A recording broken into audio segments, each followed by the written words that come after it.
Hello and good morning students. आज जो है हम बात करने जा रहे हैं on heredity and evolution. This is the chapter 1 from your science part 2 book. Okay, अब यहाँ पे हेरिडिटी एंड इवोल्यूशन में जो है हम बात करेंगे फर्दर कि what is heredity, what is evolution, कैसे इवोल्यूशन हुआ और हेरिडिटी उसके लिए कैसे रिस्पॉन्सिबल थी।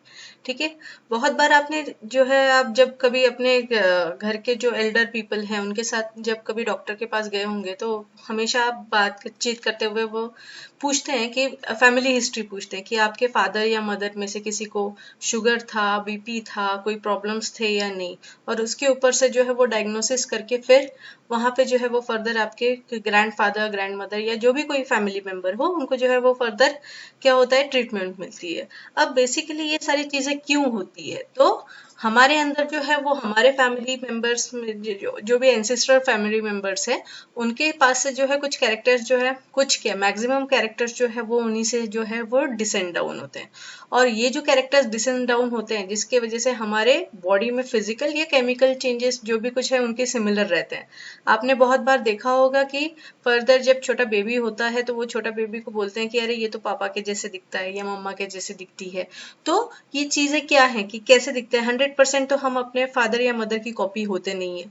हम जो होते हैं दोनों का मिक्सचर होते हैं। ओके, ये तो आपको पता है कि 100% कोई ऐसा है कि जो फादर की एकदम कॉपी हो जाए या 100% मदर की कॉपी, वो सिर्फ फिल्म में होता है।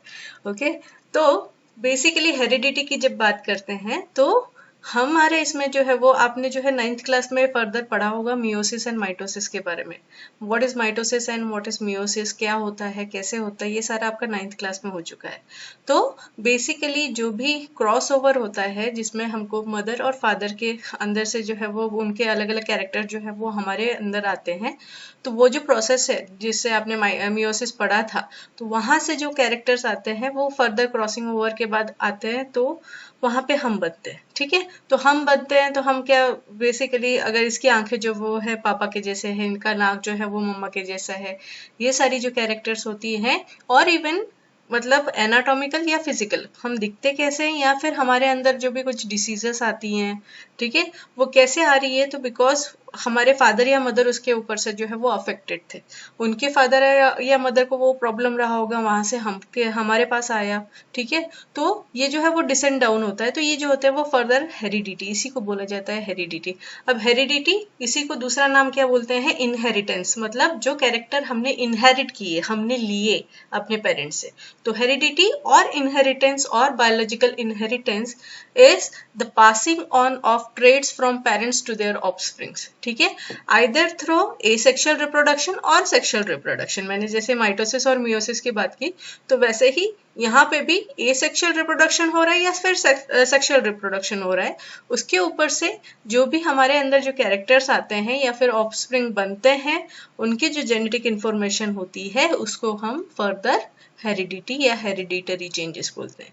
अब यहाँ पे इस पिक्चर में आपको दिख रहा होगा कि यहाँ पे डिफरेंट वेराइटीज ऑफ डॉग है या फिर डिफरेंट ब्रीड्स ऑफ डॉग है। ठीक है, ये है तो सारे डॉग्स ही, बट इनकी ब्रीड अलग अलग होने की वजह से कोई जो है वो फर्दर कैसा है, उसके बॉडी पे हेयर्स ज्यादा है, कोई जो है वो हाइट में छोटा है, कोई जो है वो फर्दर क्या है, वो हेल्दी डॉग है। ठीक है, अब यहाँ पे देखेंगे तो ये जो फर्दर डॉग है ये कम्प्लीटली ऐसे डॉग लग ही नहीं रहा है, ऐसा लग रहा है कि कोई कपड़ा या फिर कोई वुलन क्लॉथ जो है वो पड़ा हुआ है। तो ये सारे जो कैरेक्टर्स हैं ये भी इसके अंदर कैसे आए हैं, because of crossing over. Okay, crossing over हुआ या फिर वेरिएशन हुआ, और वेरिएशन के थ्रू जो है ये सारे कैरेक्टर्स इनके जो फादर एंड मदर होंगे वहां से जो है वो फर्दर डिसेंड डाउन हुए, इसी को हम हेरिडिटी बोलते हैं। ठीक है, अब हेरिडिटी जो है वो कहाँ से आती है, तो जितने भी लिविंग ऑर्गेनिज्म है हर किसी में जो है वो हेरिडिटी आएगी। ठीक है, आ रहा है ध्यान में। when a cell makes a exact copy of itself known as mitosis, to duplicate cells are created, ये मैंने पहले बताया, आपका 9th क्लास में हो चुका है ये। तो जब भी कभी जो है वो माइटोसिस के थ्रू जो भी कॉपीज बनेगी वो डुप्लीकेट होती है, उनके जो जितना भी मतलब क्रोमोसोम के ऊपर जो भी जेनेटिक जीन्स जो भी जीन्स होंगे वो डायरेक्टली कॉपी हो जाएंगे in case of mitosis. All the trait passed on by the simple duplication, यहाँ पे सिर्फ सिंपल डुप्लीकेशन होता है, बट मियोसिस की जब बात करते हैं तो यहाँ पे जो है वो वेरिएशन आता है। कैसे, कुछ कैरेक्टर्स फादर के आते हैं, कुछ कैरेक्टर्स मदर के आते हैं, जो भी डोमिनेंट कैरेक्टर होगा वो ही जो है वो हमारे बॉडी में आएगा। अब माइटोसिस के आप एग्जांपल्स दे सकते हैं क्या? यस, क्लास 9th में आपका हो चुका है माइटोसिस। तो माइटोसिस के एग्जांपल आप कुछ भी दे सकते हो, बाइनरी फिशन हो गया, बर्डिंग हो गया, तो ये सारे एग्जांपल्स जो है वो क्या हो गया, माइटोसिस के एग्जांपल्स हो गए, जिसमें जो है डायरेक्टली जो भी पेरेंट कॉपी होगा उसका डायरेक्टली जो है वो जो ऑफस्प्रिंग्स होंगे वो डायरेक्टली उनकी कॉपी होगी, एग्जैक्ट कॉपी होगी। But in case of meiosis, meiosis में जो है आपको वेरिएशन मिलेगा। ठीक है, तो हमारे बॉडी में दोनों होते हैं, एक जर्म सेल्स होता है और एक सोमेटिक सेल्स होते हैं। जर्म सेल्स क्या होते हैं और सोमेटिक सेल्स क्या होते हैं? जर्म सेल्स जो बेसिकली मियोसिस प्रोसेस करेंगे जिससे ऑफस्प्रिंग फॉर्म होते हैं वो germ cells. And somatic cells क्या हो गए, जो एग्जैक्ट कॉपी बनाते हैं। कोई एग्जांपल दे सकता है मुझे एग्जैक्ट कॉपी? ये देखिए, ये जो नीचे पिक्चर दिया हुआ है आपको, यहाँ पे जो है ये ब्लड सेल्स है। हमारे बॉडी में जो भी ब्लड सेल्स है वो एग्जैक्ट कॉपी बनाएंगे तभी तो ब्लड सेल्स बनेंगे।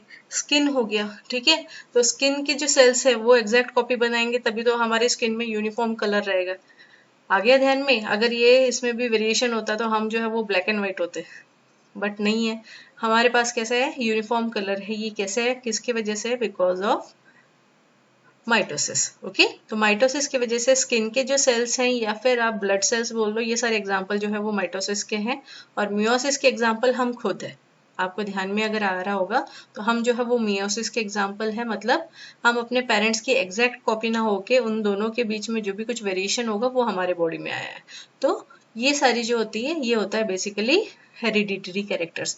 और हेरिडिटरी कैरेक्टर्स या फिर जीन्स, ये जो पास ऑन होते हैं from one generation to another generation, ये जो है सबसे पहले डिस्कवर किया था जॉन मेंडल ने। ठीक है, इसलिए उनको फादर ऑफ मॉडर्न जेनेटिक्स भी बोला जाता है। नाउ अब ये जो कैरेक्टर्स डिसन डाउन होते हैं from one generation to another, ये कैसे होता है? तो ये बेसिकली ये जो भी प्रोसेस है जिसमें डिसन डाउन होता है कैरेक्टर्स, ये प्रोसेस को बोला जाता है प्रोटीन सिंथेसिस। ये प्रोटीन सिंथेसिस सबसे पहले किसने डिस्कवर किया था process? Francois Jacob and Jacques Monod.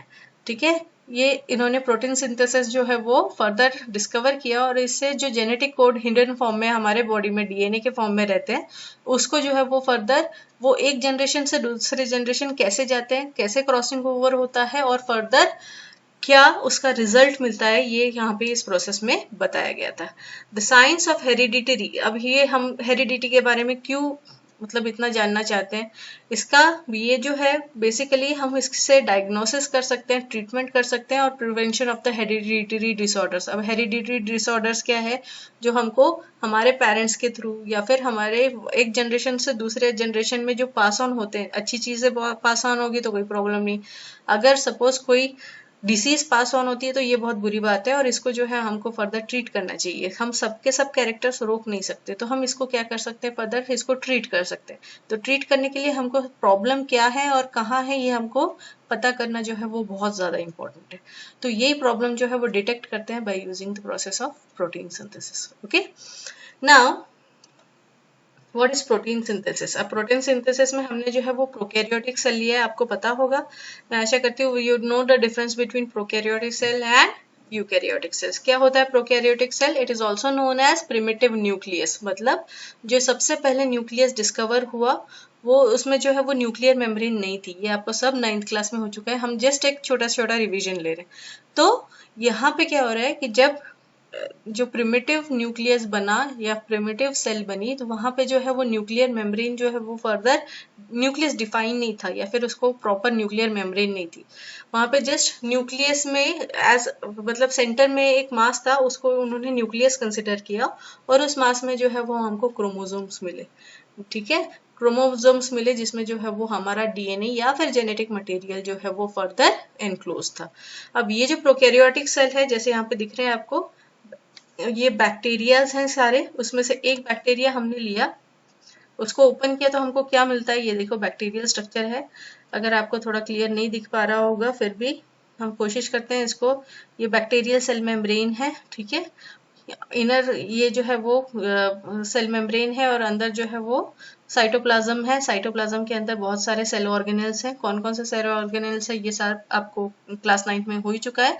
हमारे को जो फोकस करना है वो किस पे करना है, ऑन द न्यूक्लियस। न्यूक्लियस में हमारा जो है वो जेनेटिक मटेरियल है, दैट इज डीएनए। ठीक है, अब ये जो डीएनए है ये फर्दर हमने इसको अगर सपोज और पास से जाने की कोशिश की, तो ये हमारा क्या हो गया, दिस इज साइटोप्लाज्म, और यहाँ पे डीएनए का एक फ्रेगमेंट लिया है।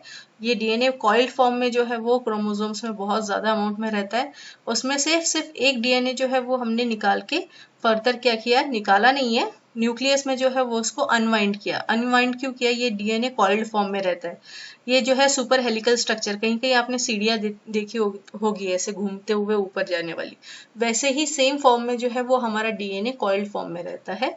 तो इस डीएनए को हमको अगर डिकोड करना है, यहाँ पे कौन से जीन्स है ये, या फिर वो जीन्स जो होते हैं वो कौन सा फंक्शन करते हैं, ये हमको जानना है, तो फर्दर इसको डिकोडिंग करना पड़ता है। और डिकोडिंग कैसे करेंगे, by using transcription process. What is transcription? It is the process by which the information in the strand of the DNA is copied into new molecule of messenger RNA. Basically DNA क्या होता है, ये एक genetic material है जो maximum species में पाया जाता है। वायरस को छोड़ दे तो वायरस जो होता है वो आरएनए वायरस भी मिलता है, डीएनए वायरस भी मिलता है। वायरस को अगर छोड़ दे तो बाकी सारे जितने भी लिविंग ऑर्गेनिज्म है उनमें जो भी कुछ जेनेटिक मटेरियल है वो in the form of DNA है। What is the full form of DNA, deoxyribo nucleotide, nucleic acid. Okay, deoxyribonucleic acid, that is DNA. Now इस डीएनए को फर्दर डिकोड करने के लिए हमको जो है वो ट्रांसक्रिप्शन की प्रोसेस करनी पड़ती है, और ये जो ट्रांसक्रिप्शन की प्रोसेस है वो कहाँ होगी, इन न्यूक्लियस। ये आपको बहुत ज्यादा इंपॉर्टेंट है, यहाँ से कुछ पूछा जाएगा, जो भी कुछ पूछा जाएगा वो इंपॉर्टेंट जो है वो आपको प्रोटीन सिंथेसिस में एक ना एक क्वेश्चन जो है जरूर फंसेगा ही। तो यहाँ पे ये ध्यान में रखना है कि ट्रांसक्रिप्शन की प्रोसेस कहाँ पे हो रही है, इन द न्यूक्लियस। ठीक है, न्यूक्लियस में क्या हुआ, डीएनए अनवाइंड हुआ, अनवाइंड होने के बाद जो है उसके एंड्स जो है वो फर्दर ओपन अप हो जाते हैं, और वहां पे जो है वो डीएनए टू एमआरएनए जो है वो सिंथेसिस स्टार्ट होता है। M in mRNA stands for messenger RNA, मतलब क्या कर रहा है वो मैसेज जो भी डिकोड करना है वो वहां से एक्सट्रैक्ट करने की कोशिश कर रहा है, दिस इज एमआरएनए। तो डीएनए से जो ट्रांसक्रिप्शन होके एमआरएनए बना, ये एमआरएनए जो है वो फर्दर क्या होगा, in next process this mRNA will come out. Okay, come out in where it will come out, it will come out in cytoplasm. अभी तक जो भी प्रोसेस हो रहा था ट्रांसक्रिप्शन वो कहाँ हो रहा था, in case in nucleus. But अब जो है वो न्यूक्लियस के बाहर आएगा mRNA, और ये कहाँ पे आएगा बाहर, मतलब कहाँ पे आएगा, साइटोप्लाज्म में आएगा। और साइटोप्लाज्म में आने के बाद mRNA पे जो कोड्स लगे होते हैं वो कोड जो है वो in the form of triplet लगा रहता है। देखो ये आरएनए है, यहाँ पे ट्रिपलेट कोड, एक ट्रिपलेट कोड जो है वो फर्दर क्या, एक अमीनो एसिड को कोड करता है। ये अमीनो एसिड जो है वो फर्दर क्या करेगा, अपना अपना इंडिविजुअल फंक्शन करेगा। तो ऐसे बहुत सारे ट्रिपलेट कोड्स होते हैं, और ये ट्रिपलेट कोड जो है वो इंडियन साइंटिस्ट ने ही डिस्कवर किए थे, उसके वजह से उनको जो है वो फर्दर नोबेल प्राइज भी मिला था।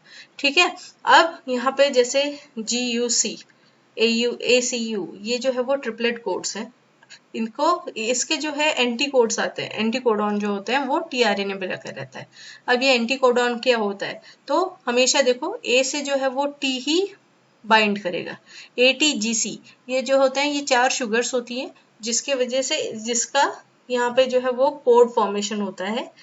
ठीक है, और वो अलग अलग प्रोटीन्स के लिए, जैसे यहाँ पे आपको दिया हुआ है कि एलेनाइन, थ्रियोनिन, ग्लूटामेट, ये सारा जो है वो आपको क्लास 11th और 12th में बहुत ज्यादा डिटेल फॉर्म में पढ़ना है। अभी आप जस्ट याद रखो कि डीएनए के ऊपर जो भी कोड होता है वो in the form of triplet code रहता है, जो फर्दर एक एमिनो एसिड को कोड करेगा, जो एमिनो एसिड हमारे बॉडी में डिफरेंट फंक्शन जो है वो कैरी आउट करेगा इन द फॉर्म ऑफ जीन। ठीक है, तो यहाँ पे क्या हो गया कि टीआरएनए के पास इसका जस्ट एक अपोजिट एंटी कोडॉन रहता है, मतलब ये अगर कोड है, मतलब ये अगर लॉक है, तो टीआरएनए के पास टीआरएनए जो है इसका जो की है वो लेके आएगा, और की यहाँ पे आने के बाद ये फर्दर सिंथेसिस होगा, और यहाँ से जो है वो अमीनो एसिड बनेंगे, और ये अमीनो एसिड जो है वो फर्दर जो भी कुछ जीन रिस्पॉन्सिबल है वो उसका जो है कैरेक्टर स्पेसिफाई करेगा। अब कौन सा जीन कैसे रिस्पॉन्सिबल है, फॉर एग्जाम्पल किसी के कर्ली हेयर होते हैं, ठीक है, किसी के स्ट्रेट हेयर होते हैं, किसी किसी का आई कलर जो होता है वो ब्लू होता है, ब्लैक होता है, ब्राउन होता है। तो ये कैसे होगा, तो यहाँ पे कौन सा कोड फर्दर एंटी कोड बनाएगा, और उससे जो अमीनो एसिड बनेगा ये जो है वो फर्दर कैरेक्टर्स के लिए रिस्पॉन्सिबल होंगे। आपका ईयर जो होता है, ये ईयर लोब जो होता है ये किसी का फ्री होता है, जैसे मेरा देखो मेरा भी फ्री दिख रहा है, किसी का जो है वो ऐसे फ्यूज्ड होता है, ठीक है। तो ये जो है ये डिफरेंट टाइप्स ऑफ कैरेक्टर्स हैं जो हमारे पेरेंट्स के थ्रू आए हैं हमारे अंदर। अगर आपके पेरेंट्स के पास कर्ली हेयर नहीं होंगे तो फिर आपके पास भी नहीं आएंगे। अगर दोनों में से किसी एक का कर्ली हेयर होगा तो फिर आपके अंदर जो है वो डिसेंड डाउन हो सकता है। तो ये जो कैरेक्टर्स है ये फर्दर जो है वो अमीनो एसिड्स या फिर प्रोटीन्स जो बन रहे हैं यहाँ पे ये फर्दर डिकोड होंगे, और ये जो जीन है वो क्या फंक्शन करता है ये हमको यहाँ से पता चलता है, ठीक है। तो यहाँ पे टीआरएनए जो है यहाँ पे जो भी कोडॉन लगा है उसका जस्ट अपोजिट एंटी कोडॉन जो है वो आके यहाँ पे बाइंड करेगा, और यहाँ पे जो है वो प्रोसेस होगा दैट इज ट्रांसलेशन, जहाँ पे एमआरएनए से जो है वो पेप्टाइड चेन बनेगी। पेप्टाइड चेन मतलब यहाँ पे अमीनो एसिड बनेंगे और वो अमीनो एसिड जो है वो एक दूसरे से लिंक होंगे बाय यूजिंग पेप्टाइड बॉन्ड। और ये जो अमीनो एसिड की पेप्टाइड मतलब बॉन्ड से जो भी चेन फॉर्म होती है उसको पेप्टाइड बॉन्ड चेन बोलते हैं, जो फर्दर प्रोटीन बनाते हैं। आगे ध्यान में इतना मैं फिर से बता रही हूँ। यहाँ पे द प्रोसेस ऑफ ट्रांसक्रिप्शन हुआ, न्यूक्लियस में ट्रांसक्रिप्शन होने के बाद यहाँ पे एमआरएनए जो है वो डीएनए से फर्दर मैसेज लेके जो है वो साइटोप्लाज्म में आता है। साइटोप्लाज्म में आने के बाद यही एमआरएनए जो है इसका प्रोसेसिंग होता है, टीआरएनए यहाँ पे आके बाइंड करता है। बाइंड करेगा, कैसे बाइंड करेगा, लॉक एंड की जैसे मॉडल होता है वैसे ही सेम एमआरएनए के ऊपर जो भी कोड रहेगा उसका जस्ट एंटीकोडॉन जो है वो टीआरएनए लेके आएगा और उसके ऊपर से वो बाइंड करके फर्दर प्रोसेसिंग करके जो है वो हमको क्या देगा, एमिनो एसिड देगा। ये एमिनो एसिड जो है वो जैसे जैसे ये टीआरएनए इसके ऊपर मूव होगा हमको अलग अलग टाइप के अमीनो एसिड जो है वो डिकोड करके मिलेंगे। ये अमीनो एसिड्स इनके बीच में जो है बॉन्ड फॉर्मेशन हो रहा है उसको बोलते हैं पेप्टाइड बॉन्ड। ये बॉन्ड फॉर्मेशन कौन करेगा, RNA, that is ribosomal RNA. TRNA stand for transfer RNA, ठीक है। अब यहाँ पे जैसे ही इन्होंने पेप्टाइड बॉन्ड फॉर्मेशन किया तो यहाँ पे जो है वो फर्दर प्रोटीन सिंथेसिस हो जाएगा। अब ये जो प्रोटीन सिंथेसिस है यहाँ पे एक और प्रोसेस होती है जिसमें राइबोसोम जो है वो एमआरएनए के ऊपर घूमता है और फर्दर डिकोडिंग करता है। तो ये कैसे करता है, जैसे टीआरएनए मैंने बताया कि एंटीकोडॉन लेके आएगा जस्ट अपोजिट टू एमआरएनए के ऊपर जो भी कोड है उसका जस्ट एंटीकोड जो है यहाँ पे बाइंड होगा, ये इसी को जाके जो है वो फर्दर फिट होगा। तो ये कैसे काम करता है, जैसे आपको पता होगा दिस इज रोपवे, बहुत सारे लोग बैठे होंगे। रोपवे कैसे पैसेंजर्स को लेके आते हैं और वो फर्दर जो है एक हाइट के ऊपर जाके डिलीवर करते हैं पैसेंजर्स को, और वहां पे जो है वो फर्दर पैसेंजर्स जो है वो एक हाइट के ऊपर जहां भी उनको जाना है वहां पे जो है वो फर्दर जमा होते हैं। वैसे ही यहाँ पे टीआरएनए जो है वो एक एक एंटीकोडॉन लेके आएगा और फर्दर एमिनो एसिड्स बनाएगा। अमीनो एसिड्स बनाने के बाद क्या होगा, हमको जो है वो प्रोटीन चेन मिलेगा या पेप्टाइड चेन मिलेगा जो फर्दर एक जीन या फिर उसके जो मैसेज होता है वो डिकोड करके फर्दर हमको उसका रोल पता चलता है। यहाँ तक क्लियर है प्रोटीन सिंथेसिस। चलो आगे बढ़ते हैं। Then mutation. कभी कभी क्या होता है कि ये जो प्रोटीन सिंथेसिस की हमने बात की इसमें कुछ चेंजेस आ जाते हैं। ये चेंजेस नेचुरल भी हो सकते हैं या फिर आर्टिफिशियली, कभी यूवी रेज टक हो गए या फिर म्यूटेशन हो गया। तो ये म्यूटेशन हो गया मतलब sudden change in the nucleotide sequence. आपको जो ये न्यूक्लियोटाइड सीक्वेंस दिख रही है, देखो ये जो सारे सीक्वेंस दिख रहे हैं इस सीक्वेंस में कहीं सी की जगह यू आ गया या फिर गलती से पूरी की पूरा ये कोडॉन ही चेंज हो गया।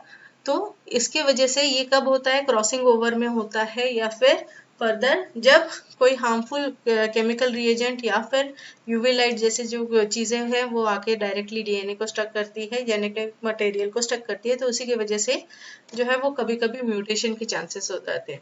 अब what is mutation? Mutation is a change in nucleotide sequence of a gene और अ क्रोमोसोम।